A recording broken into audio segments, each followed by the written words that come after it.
Dobry dzień! Witamy w postępnym dzielu kaszebskiego kalendarium. Dziś wydarzenie od 28 rujana do 3 smutana. 30 rujana 1868 urodził się Franciszek Anton Necel z Dun i odbudował czteroczesnego kaszebskiego zdunstwa. 31 rujana 1622 umarł Ulrik, syn Błogosława XIII. Jest pochowany w kościele świętego Łetona w Szczecenie. 1 smutana 1326 urodził się Warcisław V Łajczenasz, książę Pomorza i Kaszeb.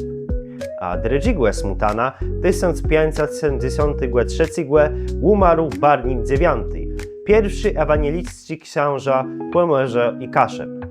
3 smutana 1913 urodził się Hubert Suchecki, kaszebski dziejosz, szkolny i dramatopisarz.